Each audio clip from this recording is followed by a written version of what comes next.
इन दिनों राजस्थान एक समस्या का हल चाह रहा है और वो है जल का हल। पेयजल संकट दशकों पुराना है, राजस्थान में कभी ख़त्म नहीं हुआ। पानी ना होना एक प्रथा सी बन गई है प्रदेश में। पिछले साल सर्दियों में राजस्थान में जनता ने रिवाज कायम रखते हुए सरकार बदली और सरकार आते ही सीएम भजन लाल ने कहा कि जनता को एहसास होना चाहिए कि राज बदला है। लेकिन अब गर्मी आते आते पानी की हालत देखकर लोगों को लग रहा है कि कुछ नहीं बदला। ज़मीन में पानी नहीं है, ग्राउंड वाटर सूख रहा है। हाल में एक रिपोर्ट ने बताया कि अगले साल भर में यानी 2025 की गर्मी आते आते जल संकट की स्थिति और भयावह हो जाएगी। जयपुर समेत 4 शहरों में पानी सूख जाएगा। लेकिन कभी तालाब, कुओं और बावड़ियों से सराबोर रहने वाले राजस्थान के गांवों में भी अब सूखे के हालात हैं। प्रदेश में कहीं पानी नहीं है तो कहीं पानी है तो इतना गंदा है कि वो पीने लायक ही नहीं है। तस्वीरें तमाम आप एनडीटीवी पर रोज देख रहे हैं, लेकिन लोगों की मजबूरी है जो सिर्फ वही जानते हैं। भरोसे आश्वासन देता सिस्टम अपनी रफ्तार से रेंगता रहता है। शहरों का आकार और पानी की मांग उतनी तेजी से बदस्तूर बढ़ती रहती है। आसमान से आग बरस रही है, नीचे बिजली और जल का हल लोगों को मिलता नहीं है। एक और कोशिश हमारी होगी इस प्रोग्राम के जरिए जल का हल ढूंढने के लिए, क्योंकि जल नहीं है तो निश्चित रूप से किसी का भी कल नहीं है। मेरे साथ खास मेहमान होंगे, उससे पहले आपको कुछ ग्राफिक्स के जरिए राजस्थान की वाटर डायनेमिक्स, पानी से जुड़ी हुई समस्या और उसके आंकड़े दिखा देते हैं। तो जयपुर समेत 7 शहर चिंताजनक हालत में हैं। 29 जिले अति दोहन की श्रेणी में आते हैं। ज़्यादा पानी निचोड़ लिया गया है ज़मीन से। 301 में से 295 block dark zone. Ajmer, Jodhpur, Kota, Udaipur, Bikaner, किसी भी बड़े शहर का नाम ले लीजिए। जयपुर में ही 16 ब्लॉक हैं जो अति दोहित यानी डार्क जोन में हैं। अगला ग्राफिक दिखाएंगे, उसके जरिए भी कुछ नई जानकारी आपके सामने। बीते 2 वर्षों में राजस्थान में बारिश का हाल देख लीजिए। करीब 670 mm बारिश हुई 2022 में। 23 में 543 mm बारिश हुई, लेकिन ये कोटा पूरा नहीं कर पा रही है। 13 जिले आपदा प्रभावित हुए और 716 में से 330 बांध ही पूरे भरे 2022 में, और 2023 में सिर्फ 197 बांध ही पूरे भर पाए। नेक्स्ट ग्राफिक, हर घर नल, टैंकरों से सप्लाई। ये सरकार की योजना है, हर घर जल से नल, लेकिन टैंकरों से सप्लाई करनी पड़ रही है। पेयजल के लिए जो सैंक्शन होना सरकार कर रही है, शहरों के लिए 43 करोड़ दिए हैं, गांव के लिए उससे ज़्यादा राशि दी गई है। 302 ब्लॉक हैं प्रदेश में कुल, और 219 ब्लॉक में पानी अति दोहित हो रहा है, यानी जो दोहन होना चाहिए था ओवर एक्सप्लॉयटेशन हो चुका है। 22 ब्लॉक सेंसिटिव कैटेगरी में है और 20 ब्लॉक की अर्ध संवेदनशील स्थिति है, यानी वो भी संवेदनशील होने की स्थिति में। सिर्फ 38 ब्लॉक सुरक्षित माने गए हैं। कुछ और ग्राफिक दिखा देते हैं आपको। ज़्यादा जल दोहन वाले ज़िले हैं जैसलमेर 323%, यानी ज़मीन में जितना पानी है, जितना रिचार्ज कर रहे हैं उससे 3 गुना ज़्यादा। जोधपुर में उससे 2.5 गुना ज़्यादा। जयपुर में भी करीब 2.25 गुना ज़्यादा पानी ज़मीन से निकाल लिया गया है और रिचार्ज नहीं किया गया है। तो अलवर में 302% है। और पानी रे पानी, दर्द भरी कहानी, ये ग्राउंड वाटर रिपोर्ट आई है जिसने चिंताएं निश्चित रूप से बढ़ा दी हैं। और मेहमान हमारे साथ इस वक्त खास मेहमान मौजूद होंगे प्रोग्राम में। कृष्ण कुमार जानू हमारे साथ मौजूद होंगे, बीजेपी स्पोक्स पर्सन हैं, और पुनीत जांगू कांग्रेस के प्रवक्ता हमारे साथ जुड़ चुके हैं इस वक्त पर। मनोहर सिंह राठौड़ जलविद हैं, और वहीं एसएस संचेती, अक्सर आप एनडीटीवी पर देखते हैं, सिटी प्लानर हैं। अब सबसे पहला सवाल मेरा आपसे मनोहर सिंह राठौड़ जी आप ही से होगा। दशकों पुराना एक संकट है, आपने भी पीढ़ी दर पीढ़ी ये किस्से कहानियां सुनी। राजस्थान में पानी की एक प्रथा है कि कम पानी और उसी में ख़त्म हो जाती है जिंदगानी। ये किस्से कहानी अब तक ख़त्म नहीं हुए, क्योंकि भले ही आधुनिक दौर आ गया, लेकिन पानी की वही दर्द भरी कहानी राजस्थान में है। लगातार डार्क जोन बढ़ते जा रहे हैं। पानी का जो दोहन है करीब करीब 150% हम जो पानी को नीचे से एक्सट्रैक्ट कर रहे हैं, लेकिन रिचार्ज नहीं है। कहाँ बड़ी खामी रह गई है? अब ईआरसीपी जैसी योजनाएं सरकार आई है, लेकर आई है, लेकिन सवाल ये है कि जब तक वो हकीकत नहीं बनते बड़े प्रोजेक्ट्स, तब तक क्या होगा? सबसे बड़ी बात यह है कि सरकार चाहे बीजेपी की हो चाहे कांग्रेस की, जो भी सरकारें आई, वो पानी के प्रति उनकी कोई बड़ी सोच नहीं, दूरदृष्टि भी नहीं है, और उनके सारे एक्शन जो हैं वो पानी के खिलाफ, वो वोट बैंक के हैं, पानी के लिए नहीं है। नहीं तो आप अब मुझे समझ नहीं आ रहा, अगर इतना अति दोहन है तो आपने ट्यूबवेल खोदने की परमिशन क्यों दी? अब क्यों खोल दिया? हम्म। आप नए कनेक्शन क्यों दे रहे हैं जब अति दोहन है? आप सोलर पैनल निकाल के, और जो 8 घंटे मिलती थी बिजली, 6 6 घंटे मिलती थी, अब आप दिन भर जब भी चाहो निकालो, है ना?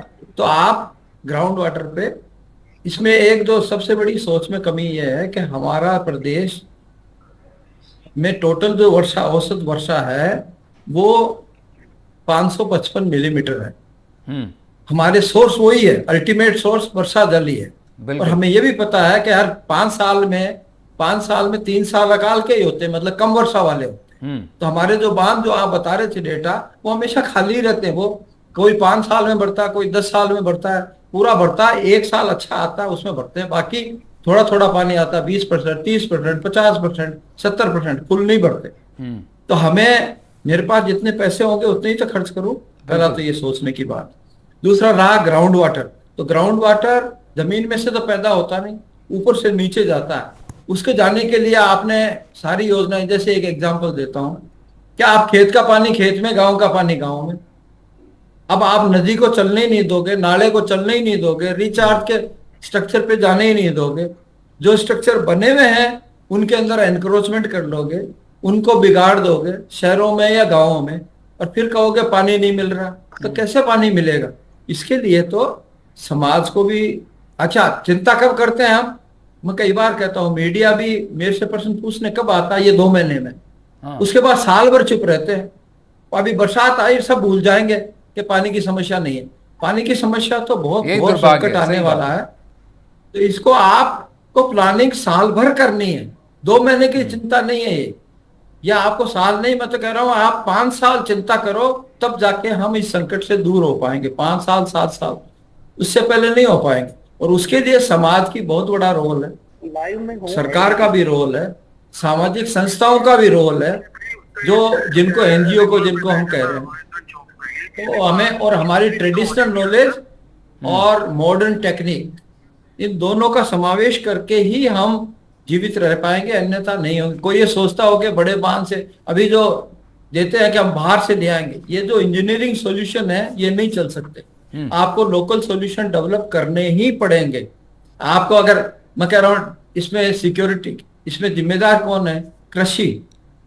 आप राजस्थान को पंजाब नहीं बना सकते, ये घोषणा कर देनी चाहिए कि बिल्कुल। हम बरसाती जमीन, बरसात की खेती में ही ज्यादा जोर देंगे। उसकी फसल को कैसे, उसके लिए कोई काम नहीं करता, सब इरिगेटेड एग्रीकल्चर के लिए काम करते।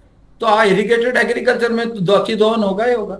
बिल्कुल। तो आप राजस्थान को पंजाब क्यों बनाना चाहते हैं? निश्चित आप रूप से, राजस्थान क्योंकि को सबसे पहले पीने के पानी सुरक्षित करें, और पीने का पानी सुरक्षित करने का तरीका सबसे बड़ा है कि अपने घर के ऊपर पानी को कंजर्व करके एक टाका बनाए, हार्वेस्ट और 6 रिचार्ज महीने करना हर शुरू घर करना में चल पड़ेगा। सकता। बिल्कुल बिल्कुल राठौड़ साहब, अगले दौर में फिर आपके पास आएंगे कुछ और बुनियादी हल को लेकर। संचेती साहब का मैं रुख करूंगा, जिस समस्या का आप जिक्र कर रहे हैं, घर से शुरुआत हो। संचेती साहब, काफ़ी आपने काम किया, हम भी अक्सर आपसे बातें करते हैं, लेकिन शुरुआत जो एक वो कहें कि जो चैरिटी बिगिंस एट होम, वो कहीं ना कहीं चाहे देश में प्रदेश में कहीं भी देख लीजिए वो नहीं होती है। इस तरह से अभी राठौड़ साहब भी कह रहे थे कि सिर्फ इन 2 महीनों में बहुत ज़्यादा बातें हो जाती हैं, मीडिया की सुर्खियां भी बन जाती हैं, और फिर बारिश होते ही सब कुछ धुल जाता है। आपको क्या लगता है एक लॉन्ग टर्म पर्सपेक्टिव के साथ में, क्योंकि अब जयपुर भी बढ़ रहा है, उस दूसरे बड़े शहर भी बढ़ रहे हैं, आबादी बढ़ रही है, लेकिन पानी की अवेलेबिलिटी लगातार कम होते जा रही है, हम ज़्यादा एक्सट्रैक्ट कर चुके हैं। आपको क्या लगता है कि इमीडिएट बेसिस पे ground water harvesting, recharge, recycling ये मैंडेटरी कर देना चाहिए हर एक घर में जो भी नई बिल्डिंग्स बन रही हैं, और चाहे वो इंडस्ट्रियल हो चाहे वो निजी इस्तेमाल के लिए हो? बिल्कुल आपने सही कहा है कि राजस्थान हिस्टोरिकली भी हमेशा पानी की वजह से जूझता रहा है, और आज भी पानी की वजह से राजस्थान जूझता रहा है। शॉर्ट टर्म सॉल्यूशन तो जो भी सरकारें आई है उन्होंने शॉर्ट टर्म सॉल्यूशंस निकाले कि टैंक के थ्रू पानी सप्लाई कर दें, टैप के थ्रू करते हैं, वैसे जो भी उनको सॉल्यूशंस मिलते हैं उसके थ्रू करते हैं जी। परंतु मैं आपको बताऊं कि हिस्टोरिकली अगर आप देखें तो जो राजस्थान में जो राजस्थान कैनाल बनी है, राजस्थान कैनाल जो पंजाब से वाटर पानी आता है, 5 नदियों का पानी आता है, वो कभी खत्म नहीं हो सकता। और राजस्थान कैनाल जो करीबन 400 किलोमीटर से ऊपर की इसकी लेंथ है, जैसलमेर तक आ चुकी है, अथाह पानी है, एग्रीकल्चर के लिए भी इसको बेसिकली दिया जाता है। पर वेस्टर्न राजस्थान जो कि इंडिया का, जैसे राजस्थान का 10% एरिया राजस्थान का है, 60% राजस्थान का एरिया डेजर्ट, 60% एरिया की पानी की प्यास बुझाने के लिए राजस्थान कैनाल जो है वो अकेली ही सक्षम है। आज की तारीख में ज्यादातर पानी जो है एग्रीकल्चर के लिए काम आ रहा है, टाउन्स को अभी नहीं दिया जाता। हालांकि जोधपुर में जो वाटर सप्लाई हो रही है वो इस राजस्थान कैनाल से जाएगी। तो लॉन्ग रेंज सॉल्यूशंस में राजस्थान के पास रिसोर्सेज, अथाह रिसोर्सेज है, मैं बताऊं आपको, परंतु जब भी जरूरत आती है शॉर्ट टर्म सॉल्यूशंस निकाल के वो जो है उसको भूल जाते हैं। अब राजस्थान का मैं बताऊं कि ये तो हुआ वेस्टर्न राजस्थान का सीन। ईस्टर्न राजस्थान का ऐसा बढ़िया सीन मैं बताऊं कि एमपी से चंबल का पानी आता है। एमपी एक बहुत बड़ा कैचमेंट एरिया है जी। एमपी में गांधी सागर अपने आप में इतना बड़ा डैम है जहाँ इलेक्ट्रिसिटी भी पैदा होती है, जहाँ पानी की सप्लाई भी होती है, इरिगेशन के लिए पानी भी जाता है। कोटा बैरेज, रावत भाटा, जवाहर सागर एंड कोटा बैरेज। और इसके बावजूद भी आप देखें कि कोटा बैरेज में लेफ्ट कैनाल, राइट कैनाल में पानी बहुत बड़ा एरिया, 12 है, बूंदी है, बहुत बड़े एरिया को पानी देने के बाद भी इतना सरप्लस वाटर है, मैं बताऊंगा, जो कि वेस्ट जा रहा है चंबल नदी में, और वो यमुना नदी में जाकर के यूपी में फिर अल्टीमेटली समुद्र में मिलता है। बिल्कुल। तो पानी की कमी में मैं जो आपको सरफेस वाटर की बता रहा हूँ, तो ये दो ऐसे चंबल पेरिनल रिसोर्स है। चंबल नदी राजस्थान में एक ही नदी ऐसी है चंबल जो कि पेरिनल है। अब आप बताओ कि दूसरा के राजस्थान की जो इम्पोर्टेंट नदी है वो है बनास नदी, जो कि उसकी भी करीबन लेंथ 400 किलोमीटर है। बहुत बड़े एरिया को वो कवर करती है राजस्थान के, और इस पे काफी डैम्स भी बने हुए हैं, और ज्यादातर इन डैम्स से सप्लाई जो होती है वो टाउन्स की होती है। ये सिनेरियो है कि सरफेस वाटर अपना बहुत है, पानी की हमेशा कमी रहेगी। रेन वाटर जो है वो हमेशा डिपेंड है, आज हिस्टोरिकली देखें तो भी कमी रही है। आज भी आपने एवरेज इन्होंने बताया था कि 550 मिलीमीटर है, जी। और एवरेज 100 से 800 मिलीमीटर के रेंज में राजस्थान आता है। मिनिमम 100 मिलीमीटर का जो है दायरा वेस्टर्न राजस्थान है, और 800 मिलीमीटर का आपका ईस्टर्न राजस्थान, जिसमें कि कोटा, बूंदी, बारा, झालावाड़, ये सारे एरिया जाते हैं। जी सर। तो ये तो रहा है आपका सरफेस वाटर का सीन। अब आप we talk about towns. Sir मैं टाउन्स पर भी आऊंगा, कैसे हम लोग हार्वेस्टिंग कर सकते हैं। ये शुरुआती मैंने कमेंट लिया आपसे। हमारे साथ दो और मेहमान मौजूद हैं, निश्चित रूप से उनसे भी जवाब लेना जरूरी है। कृष्ण कुमार जानू खुद हमारे साथ मौजूद है, बीजेपी के प्रवक्ता हैं, अब इनकी सरकार है। और जानू साहब, जब पिछली सर्दियों की दस्तक थी तो आपने सबसे बड़ा मुद्दा बनाया था कि पानी और बिजली की जो परेशानी है वो ख़त्म करेंगे आप, और सरकार अब आपकी है। और गर्मी आते आते जनता को अब राज नहीं, उसी तरह का रिवाज लग रहा है कि वही पानी नहीं है, अब लोगों को मटके लेकर दूर दूर जाना पड़ रहा है, कुएं सूखे पड़े हैं, बांधों में पानी नहीं है, और मंत्री कह देते हैं कि मैं कोई बालाजी नहीं हूं जो उड़कर या फूंक मारकर पानी ले आऊं। तो ऐसा तो हो नहीं सकता है। मनीष जी, निश्चित रूप से राजस्थान में पानी की कहानी बहुत पुरानी है, और जितनी सरकारें आजादी के बाद बनी है उनकी योजना नियोजन में कहीं कहीं विसंगति रही है, जैसा राठौड़ साहब बता रहे थे। जो इरिगेशन पर जितना फोकस किया गया, ड्रिंकिंग वाटर पर उतनी प्लानिंग नहीं की गई। भारत सरकार के मोदी जी के जल शक्ति मंत्रालय ने जो प्रयास किए, तो राजस्थान सरकार ने उसमें उस प्रकार का सहयोग नहीं किया। 27,000 करोड़ रुपए नल से जल की योजना के लिए भारत सरकार ने राजस्थान को दिए, लेकिन खर्च 12-12,500 करोड़ रुपए ही राजस्थान सरकार कर पाई, और उसमें भी घपले घोटाले की जांच की प्रक्रियाएं उसी में उलझ कर रह गया काम। जिस प्रकार जमीन का पानी पीने के योग्य है, लेकिन अगर उसे इरिगेशन में खर्च किया जाएगा तो ड्रिंकिंग वाटर की कमी राजस्थान में निश्चित रूप से आएगी। और ये जो रेन वाटर हार्वेस्टिंग की प्लानिंग है, सरकारों ने इस पर टोकन प्रयास किया है, लेकिन उस प्रयास में सबसे बड़ी समस्या ये जो सोलर पंप लगा करके पानी दोहन की प्रक्रिया शुरू हुई है, उसने और कोड में खाज का काम किया है। जिस प्रकार की बात आपने मंत्री के बयान पर कही है, मंत्री जी का बयान निश्चित रूप से शब्द चयन गलत हो सकता है, लेकिन पूरे बयान को सुनेंगे तो उनकी भावना बहुत स्पष्ट थी। उपलब्ध संसाधनों का उचित वितरण करने का प्रयास, और अब तो मंत्री नहीं, खुद मुख्यमंत्री जी भी आज जो है वो औचक निरीक्षण के लिए निकल चुके हैं। पानी, बिजली और अस्पताल, तीन सेवाएं इस संकट के काल में, तीनों पर सरकार का पूर्ण फोकस है। और किसी प्रकार की जो तैयारी है, मानसून पूर्व की तैयारियां जो हैं, उस पर भी सरकार का पूरा ध्यान है। तीनों पैमानों पर अगर केसेस देखें, मैं हर सेक्टर वाइज केसेस गिना सकता हूं जानू साहब।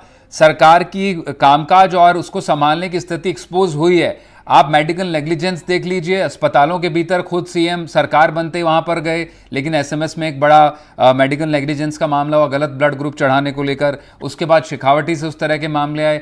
अब आप बात बिजली की कर लीजिए, हम बिजली पे भी शो कर चुके हैं। बिजली की स्थिति बहुत खराब है, मंत्री खुद कह रहे हैं कि हालत गंभीर है, हमसे अभी जो फिलहाल मैनेज हो सकता है वो किया जा रहा है, आगे आत्मनिर्भर बनाने की कोशिश करेंगे, पिछली सरकार की जिम्मेदारी है। पानी पर भी कमोबेश वही हालत है। आप अब आगे करेंगे, लेकिन फिलहाल तो मैंडेट तो यही था कि आज की स्थिति भी आप ही को सुधारनी थी।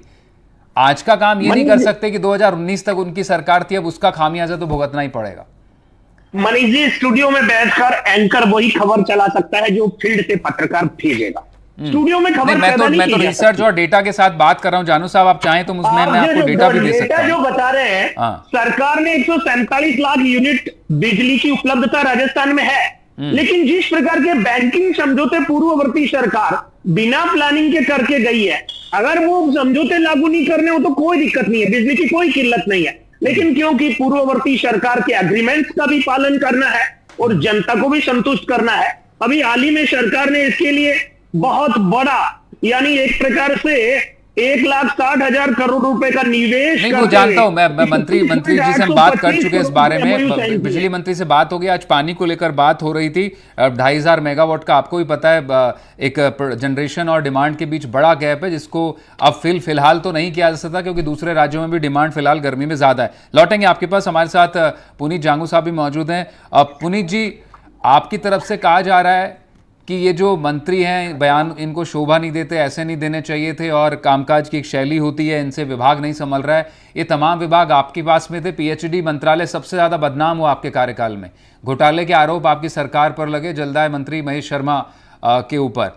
जल जीवन मिशन घोटाला, बीजेपी कह रही है कि आपने अगर ढंग से काम किया होता तो ये नौबत नहीं आती बिजली और पानी की। मनीष जी, आज की परिस्थिति में जो नल लगे हुए हैं, आप ये आरोप ये लगा रहे हैं कि हमारी वजह से घर घर नल नहीं पहुंचा, तो जो नल लगे हुए उनमें सब में पानी आ रहा है, ये श्योर है इस बारे में? सबसे पहले तो इंपॉर्टेंट ये है कि जो नल लगे हुए हैं उनमें पानी पहुंचाया जाए, उनमें तो हवा आ रही है। और ये बातें कर रहे हैं कि जल जीवन मिशन में घोटाला हो गया। वर्तमान में क्या परिस्थिति है उसका इनके पास कोई जवाब नहीं है। एक ही जवाब है कि पिछली सरकार की वजह से ऐसा हो रहा है, पिछली सरकार की वजह से ऐसा हो रहा है। हकीकत ये है कि आप अगर देखेंगे तो 2017 में पश्चिमी राजस्थान की परिस्थिति आज की तारीख में पूर्वी राजस्थान से ज्यादा बेहतर है पानी के मामले में, क्योंकि यहाँ नर्मदा से भी पानी आ रहा है, यहाँ इंदिरा गांधी नहर राजस्थान कैनाल से भी पानी आ रहा है। तो कुछ ऐसे पॉकेट्स हैं जहां पर पानी की समस्या है। ये एक विजन था पूर्व मुख्यमंत्री अशोक गहलोत जी का, जिसकी वजह से आज पश्चिमी राजस्थान कंपेरेटिवली आज कम मुसीबत झेल रहा है। लेकिन पूर्वी राजस्थान की बात करेंगे तो ईआरसीपी 2017 में वसुंधरा जी का एक प्रपोजल था। अब उसको ईआरसीपी को लाए अशोक जी थे, लेकिन पहली डीपीआर वसुंधरा जी ने दी थी, जिसमें 50% डिपेंडेबल यील्ड था। ये सरकार अड़ी रही, केंद्र सरकार, कि इसको 75% डिपेंडेबल यील्ड किया जाए। अब आप मुझे बताएं, अगर हम उसे 50% से 75% कर देंगे तो ना तो जो 13 जिले जिनको पानी मिलना चाहिए उनमें से 6 जिलों को भी पानी नहीं मिलेगा पीने का, सिंचाई के लिए पानी नहीं मिलेगा। लेकिन इस सरकार ने 5 साल ये अड़ाड़ी रखी। अगर आज भी 75% डिपेंडेबल यील्ड पे ये समझौता हुआ है तो आप यकीन रखिएगा कि राजस्थान की जनता के साथ, जनता के हितों के साथ बहुत बड़ा कुठाराघात हुआ है। क्योंकि जो परिस्थितियां, जिन परिस्थितियों में ये 50% यील्ड पे इसको नेशनल प्रोजेक्ट घोषित करने की मांग की गई थी, वो परिस्थितियां जनता के हित की थी, उनके अहित की नहीं थी किसी भी स्तर पे। साथ के साथ यदि आप देखेंगे तो 5 साल इन्होंने इस मामले को लंबा खींचा, लेकिन हमारी सरकार ने स्पेशल इसके लिए बजट एलोकेट किया। और आज की परिस्थिति ये है कि नौनेरा बांध जो है, जी शायद पुनीत जी का कनेक्शन डिस्टर्ब हो गया, दोबारा रिज्यूम करने की कोशिश करेंगे। इन लोगों ने बार बार ये लेटर लिखे इन्होंने कि आप इस काम को रोकिए, क्योंकि अभी तक मध्य प्रदेश की गवर्नमेंट का कंसेंसस नहीं मिला है। इन लोगों ने ये मतलब मध्य प्रदेश की सरकार को सुप्रीम कोर्ट तक भेज दिया कि ये काम रोके जाए। क्यों रोके जाए? हमारा कैचमेंट एरिया है, हमारे बांध बन रहे हैं, सरफेस वाटर हमारा हो, तो हम अपने काम को हम क्यों रोके?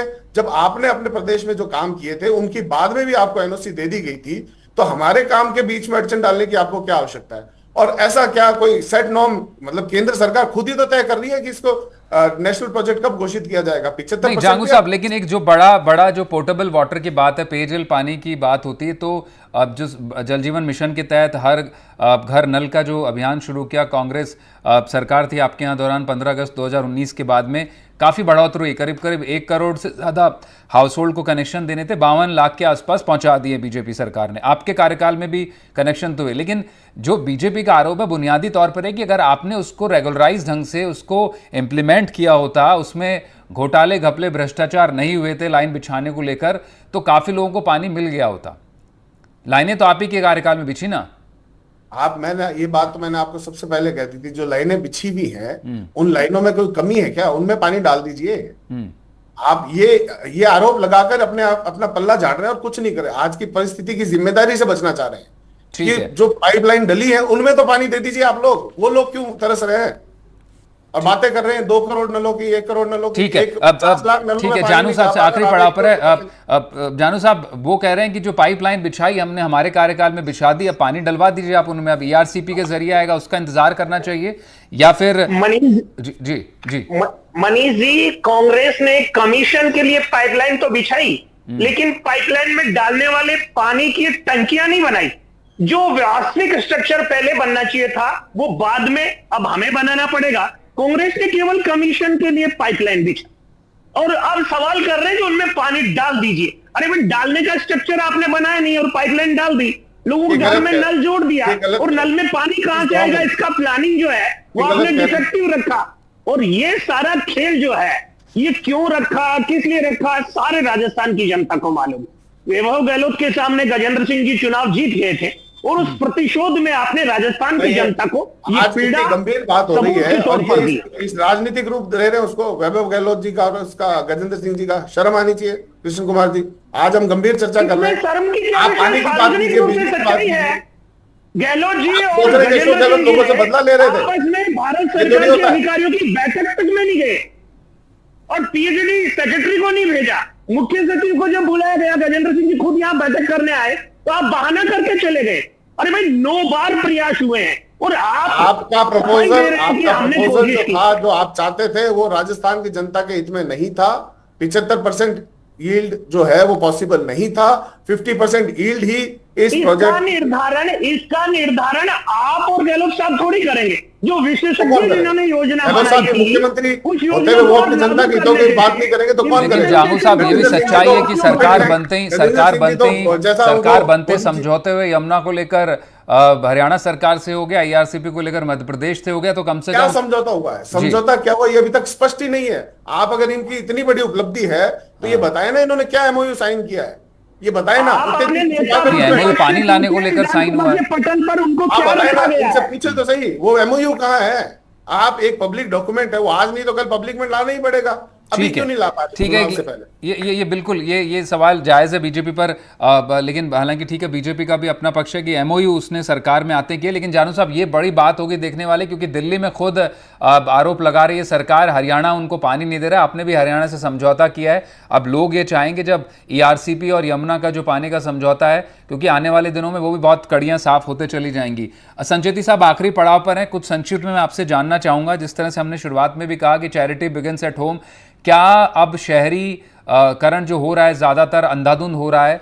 जयपुर जैसे शहर, बड़े शहर, जोधपुर, उदयपुर, कोटा जैसे शहर, क्या हर हाउस होल्ड को शुरुआत करनी चाहिए इस बारिश से ही कम से कम वाटर रिचार्ज को लेकर? एक बुनियादी स्टेप जो हर नागरिक अपनी तरफ से ले। हाँ, देखिए, जो राजस्थान में जो टाउन्स की बढ़ने की स्पीड है, अभी 275 लोकल बॉडीज हो गई है, 5 डेवलपमेंट अथॉरिटीज हो गई है, 12 यूआईटीज हो गई है। अब जहां तक पानी का प्रश्न है, अब जयपुर की बात करें तो जयपुर में जो सरफेस वाटर है वो बीसलपुर से जो है वो अवेलेबल है, और बीसलपुर से जो पानी आता है वो सफिशिएंट नहीं है। जयपुर की आबादी जो पहले 91 में करीबन 15 लाख हुआ करती थी, 81 में, वो आज की तारीख में आप ये देखें कि करीबन करीबन 6 लाख की आबादी है। करीबन 3 लाख टूरिस्ट जो है वो आते हैं, और फ्लोटिंग पॉपुलेशन को भी अगर इसमें प्रेशर में माने तो करीबन 6 से 7 लाख जो है वो फ्लोटिंग पॉपुलेशन है। इतना बड़ा प्रेशर है, तो आप ये देखिए कि अगर वाटर सप्लाई नहीं होगी तो पूरा जयपुर मैक्सिमम अंडरग्राउंड वाटर की सप्लाई पे जो है वो डिपेंड है। अब आप ये बात करें कि historically world city area 6 kilometre का है, 6 लाख की आबादी रहती है वहां पे, और हिस्टोरिकली देखो उन लोगों ने वाटर मैनेजमेंट कितना बढ़िया किया कि रामगढ़ बंदे से पानी जयपुर की वर्ल्ड सिटी में लाए, और 800 वेल थे उसमें वर्ल्ड सिटी में, और अकेले वर्ल्ड सिटी में 800 वेल थे। 800 करीबन सूख के और 60 रह गए करीबन। तो वो वाटर सप्लाई मैनेजमेंट आप देखो पुराने जमाने में 1947 के टाइम पे राजा महाराजाओं ने जो जयपुर को बसाया, तो पहली चिंता उन्होंने पानी की। आज की तारीख में जब 60 लाख की पॉपुलेशन, और आप मैं बताऊं कि कैपिटल सिटी है ये, यहाँ की पॉपुलेशन बढ़नी है और हाईएस्ट इसकी जो है वो ग्रोथ रेट है पॉपुलेशन। ऐसी स्थिति में जो है पहली बात तो यह है कि लॉन्ग रेंज प्लानिंग तो होना ही चाहिए। दूसरा ये कि जो अवेलेबल रिसोर्सेज उसको वाटर हार्वेस्टिंग करना चाहिए।